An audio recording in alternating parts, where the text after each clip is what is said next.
Bienvenidos a Lo Simple No Vale, Alfonso Masoliver, Jesús Manuel Pérez Triana, ¿qué tal estáis? Bien, Muy bien. Bueno, lo primero, muchas gracias por vuestro tiempo, por pasaros por aquí. Sabéis que me gusta mucho hablar de África, que es muy importante. Hay noticias muy importantes como siempre. Y bueno, vamos a empezar por el Sahel, Alfonso. Una de las más llamativas es la salida de Wagner de Mali, ¿no? Sí, efectivamente, ha sido algo bastante interesante, considero, porque sí que es cierto que a efectos prácticos no hay cambios significativos, ¿no?, en la situación geopolítica entre Mali y Rusia, porque Africa Corps, que ya les empezó a tomar el relevo, ha sido un proceso gradual, continúa en Mali y básicamente pues hará las mismas, cumplirá con las mismas funciones de Wagner, ¿no? Pero sí que hay mucha gente, ¿no?, mucho prorruso sobre todo, que se burla, ¿no?, en cierta medida, como considerando precisamente que no hay ningún cambio significativo y que esto no se debe interpretar bajo ninguna circunstancia como algo negativo, ¿no?, para quienes apoyan a Moscú y sus aliados. Pero sí que es verdad que hace falta recalcar un poco que este tipo de cosas sirven muy bien para echar la vista atrás. Y para decir, mira, vamos a utilizar este momento, esa partida de Wagner, aunque no sea una partida de Rusia, para ver cuáles han sido los resultados hasta la fecha, ¿no? Y es verdad que los resultados no han sido negativos al 100%. Por ejemplo, Wagner participó activamente en la toma de Kidal en 2023 y eso fue, pues, a nivel propagandístico e incluso a nivel estratégico, pues fue un gran logro, ¿no? Y eso es una cosa que lógicamente hay que reconocer.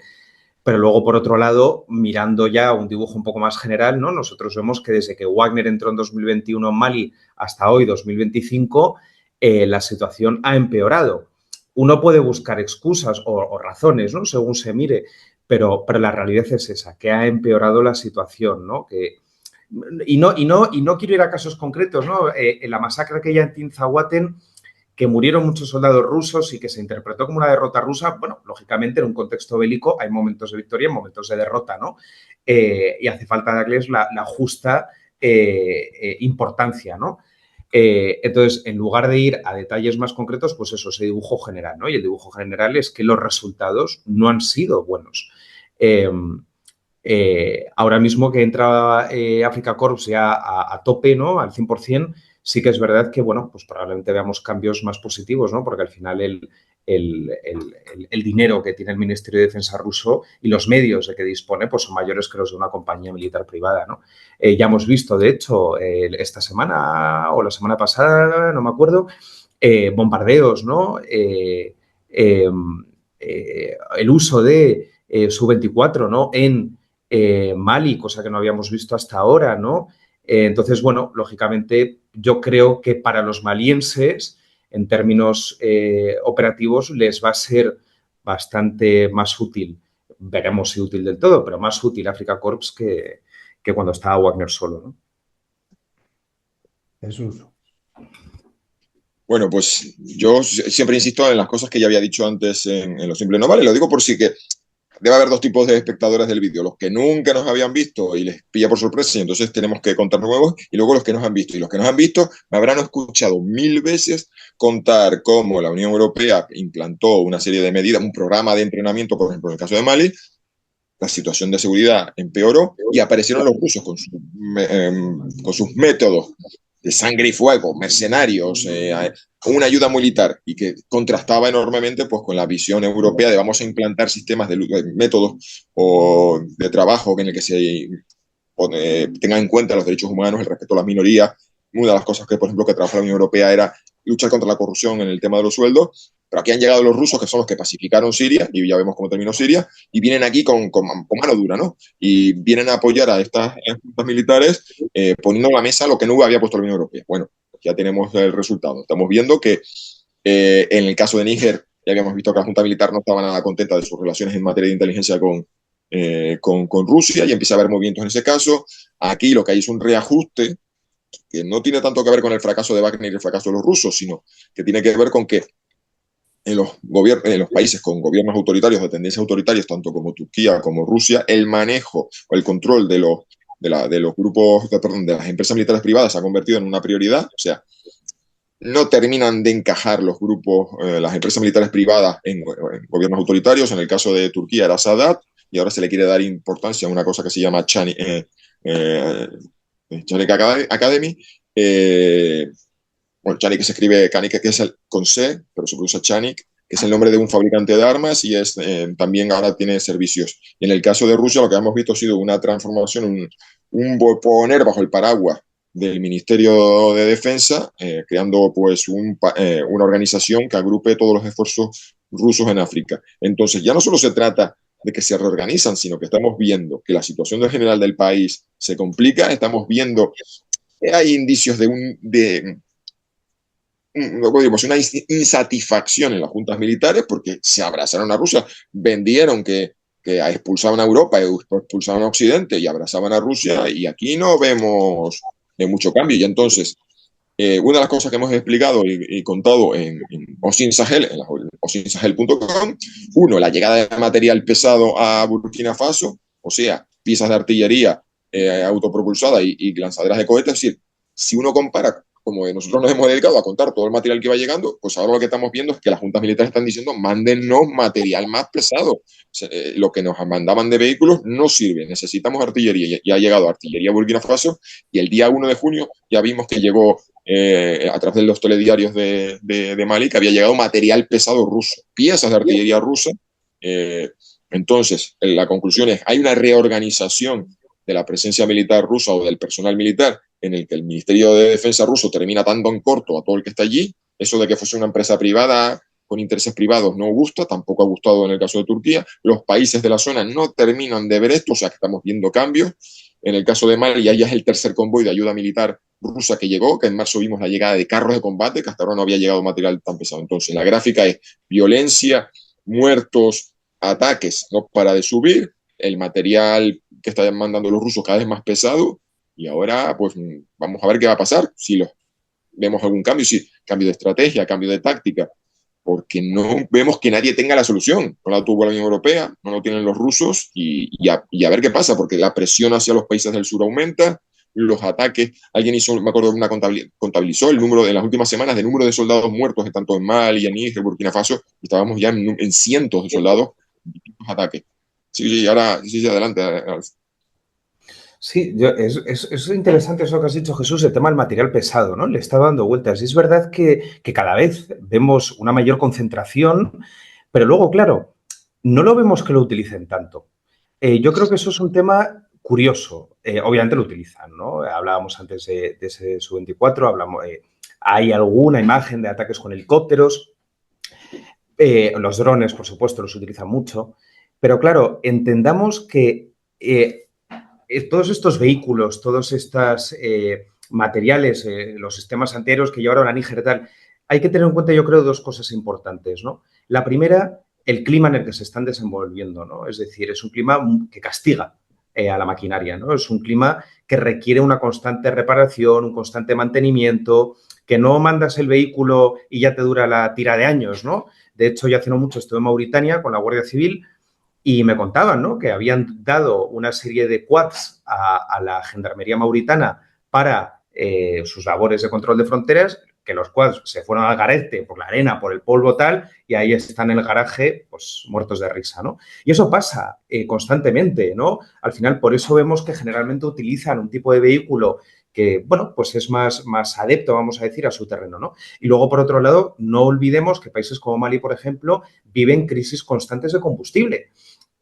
Atravesar las distancias de Mali, que ya de por sí es un país grande, con el estado de las carreteras es un proceso largo. Lo vimos cuando fueron a Tinzahuat en la segunda vez a hacer esa campaña de venganza, que no llegaron nunca, pero es que se pasaron días y días, más de una semana yendo, haciendo un recorrido de 150 kilómetros que no llegaron al final. Entonces, el coste de todo eso para ejércitos, que las cosas como son, viven en la ruina permanente, dificulta mucho utilizar ese material, ¿no? Y eso yo creo que es algo que hay que tener en cuenta. Yo cuando he estado por Malí, por Burkina Faso, he visto constantemente blindados de 4 ruedas, me refiero. transporte de tropas, camiones, todo eso lo ves. No he visto un tanque en mi vida. En mi vida, no lo he visto, no lo he visto. Tampoco lo he visto en vídeos. O sea, yo veo un ataque al campo militar de no sé dónde y ves vehículos quemados, ves motos quemadas, pero no ves vehículos de gran calibre, ¿no? No ves cañones. Entonces, ahí yo saco otra cosa a coalición, y es que no olvidemos nunca que los países del Sahel, bueno, estas 3 juntas militares, viven con el temor permanente de ser invadidos por otra nación. Y por eso parte del equipo se reserva, ¿no? Claro, es una pena, porque esa invasión que ellos temen, yo no la creo, pero sin embargo, pues antes os comentaba del material antiaéreo que envió Rusia a Níger, ¿no? Estaba hecho, o sea, los grupos terroristas no tienen aviones de combate, no tienen helicópteros. Si eso tienen un dron comercial que han tuneado, ¿no? Entonces, ¿para qué están esos sistemas antiaéreos? Para defenderse de un ataque de una tercera nación. Entonces, claro, vemos, por un lado, el tema logístico, que es muy complicado y que hay que considerarlo siempre, y por otro, ¿para qué están reservando ese equipo militar, ¿no? Y al final yo creo que pues va un poco los tiros por donde decía Triana, ¿no? Que el desorden que se ve pues está bastante patente, ¿no? En ese sentido. Como estamos tocando temas militares, a mí yo me vengo arriba porque es el mío. Sí. Y a mí me preguntas por qué llegaron T-72 a Mali, yo no estoy pensando en insurgencia. Sí.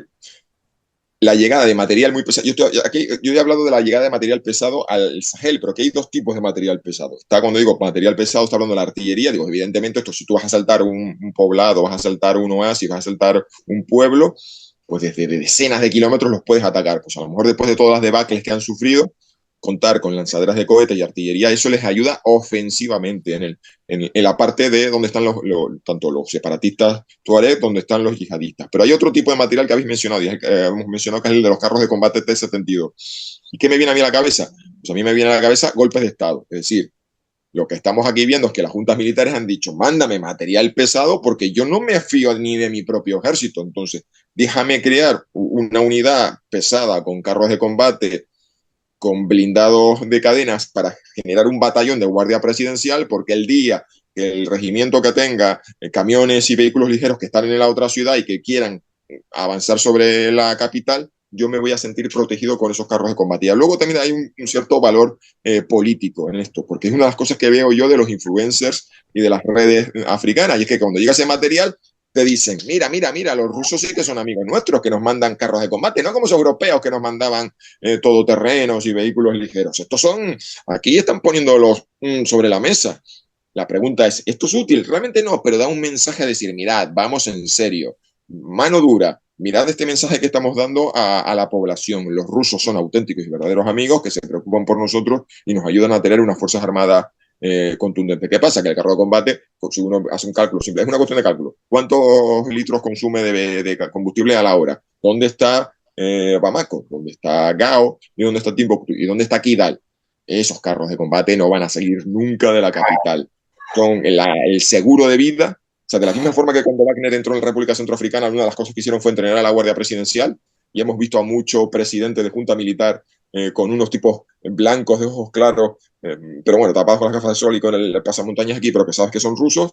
Pues los carros de combate son el seguro de vida de los presidentes de junta militar. Por eso digo que no es, que tiene un sentido que no es necesariamente lo pragmático militar de lucha contra la insurgencia, contra los separatistas, sino que funciona como una demostración de decir, mira, nuestro presidente de mano dura, el presidente sí que tiene lo que tiene que tener para luchar contra los separatistas y contra los yihadistas. Y dos, déjame protegerme porque nunca se sabe si aparece por aquí, se alían 2 coroneles que dirijan unidades con vehículos blindados 4x4, pero yo voy a tener algo por encima de ellos que me va a permitir blindar. Entonces, estos son el síntoma de muchas cosas, de el miedo, la sensación de que la situación se está descontrolando, la necesidad de protegerse frente a golpes de Estado, la necesidad de material cada vez más contundente, porque da la sensación de que los países de la Junta, es decir, gobernados por juntas militares de la Alianza Estado-Israel, le están diciendo a sus proveedores, tanto a China como a Rusia, mira, ya deja de mandarme vehículos 4x4, yo aquí necesito, trae para acá el catálogo que tienes ahí, porque yo necesito cosas que exploten y que me permitan atacar. Y esa es la sensación que me da a mí. Es como el termómetro de que está aumentando la temperatura y de que aquí van a pasar cosas.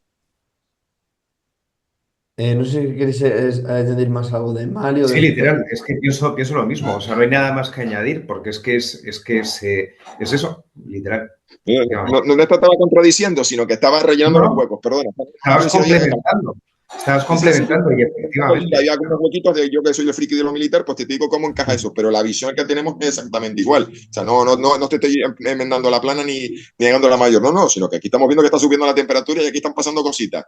Con una cosa que llevamos diciendo en Los Simples No Vale, de oye, no es un escenario secundario, aquí no estamos olvidados. Aquí están pasando cosas y vamos viendo cómo se está elevando la temperatura. Y un día, y es lo malo que va a suceder, es que cuando reviente, la prensa generalista que no le dedica atención a África, se despertará con titulares de El Sahel revienta y nosotros estaremos aquí diciendo, chicos, que llevamos en Los Simples No Vale meses diciendo, ojo, que van subiendo los grados, que van subiendo los grados, que van subiendo los grados. Bueno, luego ya pondremos hashtag, Triana ya lo dijo, pero de momento, gracias a la gente, digo, yo siempre digo, le habremos dado a los espectadores de Los Simples No Vale claves para entender lo que luego el resto de la gente se va a enterar cuando todo suceda.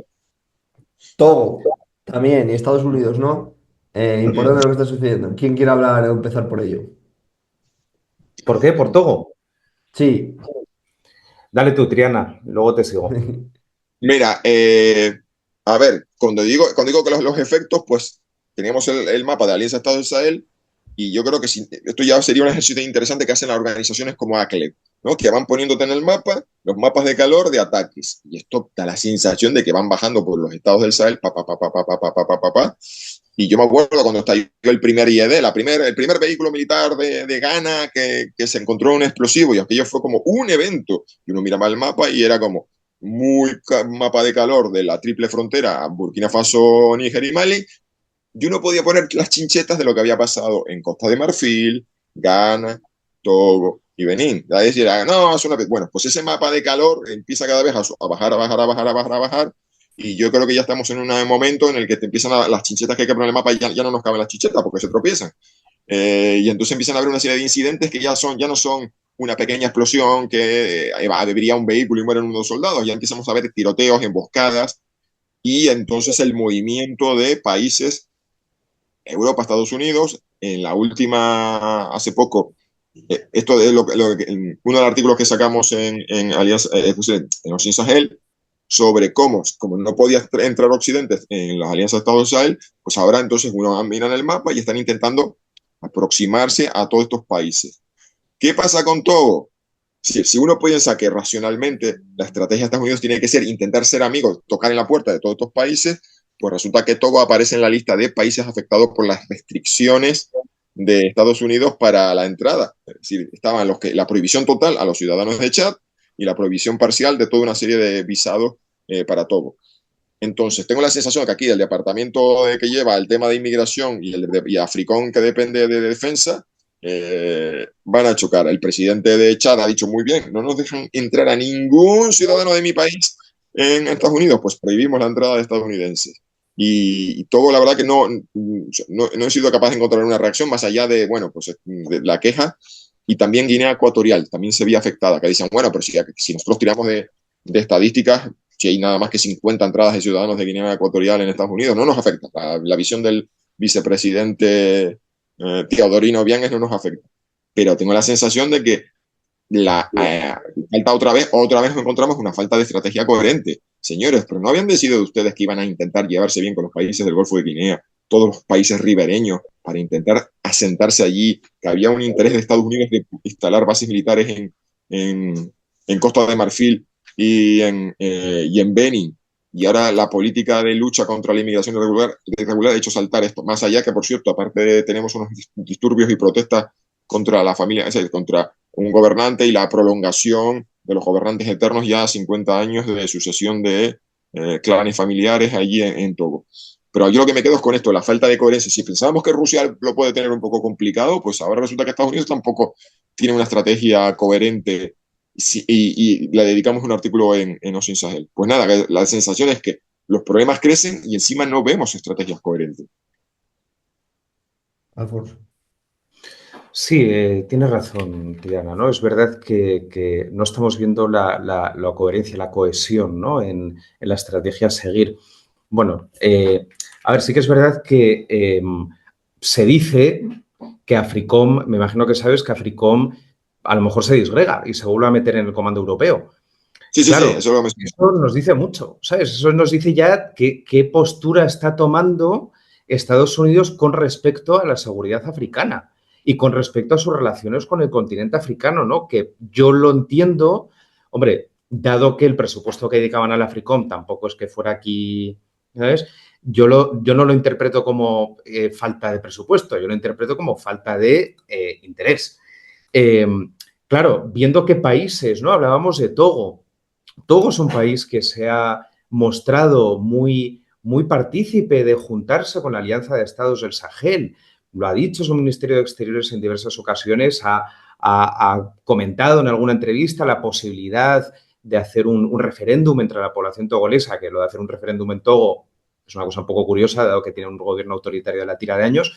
Pero bueno, ha mencionado ese tema y claro, entendamos, ¿no? La Alianza de Estados del Sahel, que tú pertenezcas a una, no implica que no pertenezcas a la CEDEAO. Esto que hablabas de buscar aliados, ¿no? Frente a esa avalancha que baja al sur, ¿no? Por parte de Togo, en este caso. Entonces, bueno, puede ser que en el caso de Togo haya por ahí un ligero castigo, ¿no? Y mira, tú te acercas a estos, pues entonces pues te vas a enterar, ¿no? Decías que 50 entradas de Guinea Ecuatorial a Estados Unidos al año. No sé cuántas harán en Togo, pero me imagino que tampoco son muchas más. Entonces, bueno, estos son temas simbólicos, ¿no? Sí que es verdad que a mí me preocupa en el sentido, yo siempre lo he dicho y lo diré, cuanta más ayuda reciben estos países en la lucha antiterrorista, mejor. Fue una pena que empezara la guerra de Ucrania por muchísimas razones. Una de ellas, que hasta que empezó la guerra de Ucrania estaba Francia, estaba Europa, estaba Rusia en Mali y aquí paz y después gloria. No le importaba a nadie. Yo cuando me enteré de que Wagner estaba en Mali, lo comenté a servicios, digamos, y, y nunca se quiso hacer público hasta un poco más tarde, ¿no? Porque, bueno, mejor dejar las cosas como están, ya sabemos cómo funciona, ¿no? Mejor no hacer muy público que están los rusos aquí, que estamos trabajando con ellos, porque obviamente las tensiones con Rusia son previas a 2022. Y luego ya cuando todos sabían que Wagner estaba en Ucrania, en Mali, cuando estalló el melón en el que vivimos ahora, pues pasó lo que pasó, pero es una pena, ¿no? Por parte de Estados Unidos, repito, porque en vez de colaborar, al menos con la Unión Europea, que es la institución que más está colaborando ahora mismo con los países costeros, ¿no? De África Occidental y del Golfo de Guinea en materia antiterrorista, ¿no? Qué pena, ¿no? En el tema de Guinea Ecuatorial, más de lo mismo, ¿no? Una proximidad en los últimos 3, 4 años del régimen de Obiang con Rusia, ¿no? También un poco como respuesta al alejamiento paulatino de Estados Unidos, ¿no? Sobre todo con el tema del petróleo y tal. Volvemos a lo mismo, ¿no? Es una actitud muy típica, yo creo, de Trump, ¿no? O estás conmigo o estás contra mí. Entonces, al final, estos países, Chad también ha toqueteado, ha jugueteado con la idea de pasarse o con la idea de mantener una relación equidistante con Rusia y con los estados del Sahel. Entonces, yo veo ahí como una respuesta americana, pues eso, esas pataletas que yo no entiendo realmente. Ahora bien, hablando de la amenaza terrorista, cómo va bajando hacia el sur, a mí lo que me preocupa realmente más es Benín, ¿no? Benín es un país que a mí me lo han comentado militares del continente, que les preocupa realmente, ¿no? Primero porque es un país muy pequeño. Segundo porque es un país que no tiene métodos. O sea, hablábamos antes del material que tienen los países del Sahel. Vamos, los países del Sahel son Estados Unidos para Benín, ¿no? Había una operación, bueno, hay una operación en curso, la operación Mirador, han cambiado al comandante ahora de la misión hace una semana o así, porque los ataques que hace recientemente tuvo Benín el mayor ataque de su historia, ¿no? Un desastre, una masacre. Y luego los terroristas están en el noreste del país, hay un campo, una reserva natural, un bosque que no me acuerdo cómo se llama, que es de los terroristas. O sea, no se habla, nosotros cuando vemos los mapas a día de hoy, que estamos en junio de 2025, vemos esos mapas con zona del control del Junim en Mali o de Burkina Faso o del Estado Islámico en Níger o de Boko Haram en el noreste de Nigeria, perdona. pero no se está hablando de que ya hay efectivamente, y no están los mapas, y yo no lo entiendo, ya hay zonas de control del Junim en Benín. Las hay, zonas a las que el ejército no puede acceder y zonas que la población local, que es escasa, las cosas como son, porque es una zona de muy difícil acceso, está controlada por el Junín, pero todavía no lo verás en los mapas. Era zonas con ataques, zonas con influencia, no, zonas con presencia fija. No, es que van a Burkina Faso y luego vuelven a Benín. No, viven en Benín y están en Benín viviendo. En Togo eso no. Yo he estado en el norte de Togo el año pasado, justo hace un año. Estuve en el norte de Togo. Hay ataques, bajan de Burkina Faso, suben a Burkina Faso. Pero en Benín no, en Benín se están quedando. Y eso es un cambio de estos últimos meses, últimas semanas, meses, vamos a decir, sí, y que no se está comentando de la forma adecuada. De hecho, escribir un artículo se me acaba de ocurrir. Has dicho justo lo que yo estaba. Estamos de acuerdo en que hay una sensación, una percepción. Yo tenía una percepción absolutamente subjetiva, ¿no? De que de que estaba leyendo y, claro, todo el día con mi trabajo sin Sahel, de mirando, como, oye, qué raro, ¿no? Tengo la sensación de que Benin me está saliendo. Si hace un año hablabas de los países del Golfo de Guinea, era como, sí, bueno, hay una preocupación porque bajen a Togo y Benin. Y sí, mira, hasta ese famoso caso de hace 2 años que estalló algo, 2 o 3 años que estalló algo en Ghana. Y era lo que decía yo, ¿no? Que la chincheta la ponía y decía, mira, este es el caso del 2020 y pico, este es el caso, ¿no? Y ahora resulta que si más los mapas de calor, digo, por lo menos la casuística, y ahora tú me acabas de confirmar que no, es que no haya, no es una casuística de chinchetas de ataque, es que están allí, que se han quedado. Y la sensación que digo es que esto está progresando. Y entonces por eso a mí me daba la perplejidad de decir, oye, esto en Estados Unidos, alguien tiene que haber mirado el mapa y haber dicho, señores, tenemos que tener una aproximación de simpatía y cercanía a estos países, ahora que puede todavía controlarse, no lo que ha pasado en el Sahel. Pues nada, esa es la falta de coherencia. Y por cierto, que hubo recientemente un evento de Africom donde el jefe saliente de Africom dio un discurso y se nota que ya hay que desde la Casa Blanca se ha dicho, se borra toda referencia a Rusia. O sea, en los discursos del jefe de Africom en los últimos años siempre ha hablado de Estados Unidos, una presencia positiva en el continente, estamos aquí para evitar las influencias malignas de otros países en África, como la de Rusia, que opera de forma maligna en África a través de los mercenarios y a través de la desinformación. Y este año se ha dicho, sí, estamos aquí en el continente para impedir la presencia de actores malignos, con que, por ejemplo, despliegan mercenarios o emplean desinformación, pero no dijeron quién. Eso sí, en el discurso final del evento este que organizaron en Kenia con 37 jefes de Estado Mayor de todo el continente, hubo 18 menciones a China en el discurso final. Así que es curioso, ¿no? Que desde la Casa Blanca se le ha dicho a Africom, Rusia como actor maligno me lo quitas de la lista. Dicen que siguen preocupados por China y siguen preocupados por el terrorismo. Pero curioso, ¿no? Porque entonces, claro, si tú dices que no hay que, o sea, si ya haces un cálculo de que no hay que contrarrestar la presencia de Rusia, pues entonces ya no se justifica el gasto de dinero. Es decir, si ya no es un problema de que Rusia esté allí, pues ya está, pues para nada para gastar. Mira, esto es un problema de patio trasero, los únicos efectos son que la llegada de inmigrantes a Europa, pues mira, que África sea un problema que dependa de, o sea, que sea una oficina dentro de Europa. Y que sea el jefe de Europa el que decida cosas, que si se Ucrania, que si ella para acá, y luego habrá un tío que es un departamento, oye, que estoy yo aquí colaborando con los africanos para luchar contra la insurgencia. Sí, vale.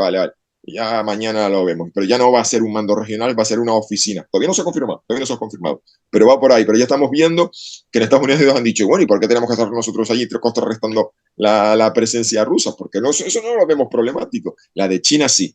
Y bueno, claro, entre que la Unión Europea y Estados Unidos no colaboran, los rusos tienen sus problemas, pues me imagino que los chinos encantadísimos de decir, oye, no, si no te preocupes, yo te vendo todos los blindados 4x4 que tú quieras. Que por cierto, el material que llegó a Burkina Faso no era ni ruso, ni estadounidense, ni europeo, era chino.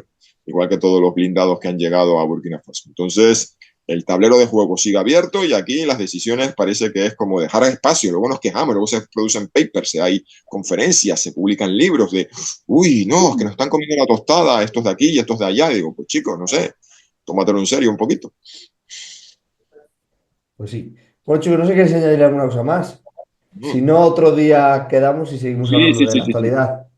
Porque mira, yo en Ocean Sahel hemos hecho una puesta al día de la llegada de materiales y vamos a Burkina Faso, la puesta al día de las estrategias de Estados Unidos hacia África, las novedades que tenemos. Ya saldrá muy pronto la puesta al día de lo que ha pasado en Mali, los nuevos materiales que ha llegado, y ahora queda lo de la reorganización de Wagner. Entonces ya cuando ya veamos que se ha sentado y aquí hayamos procesado toda la cantidad de papers y artículos y demás, pues entonces ya podremos decir, oye, ¿esto qué significa realmente? Y los acontecimientos que nos van a atropellar seguro. Pues bueno, chicos, muchísimas gracias y un fuerte abrazo y también animo a que lean a Alfonso Mas Oliver y que lo busquen también en las redes sociales. Por Así supuesto. que muchísimas gracias y un fuerte abrazo. Un Gracias a ti, abrazo. Alberto. Un abrazo.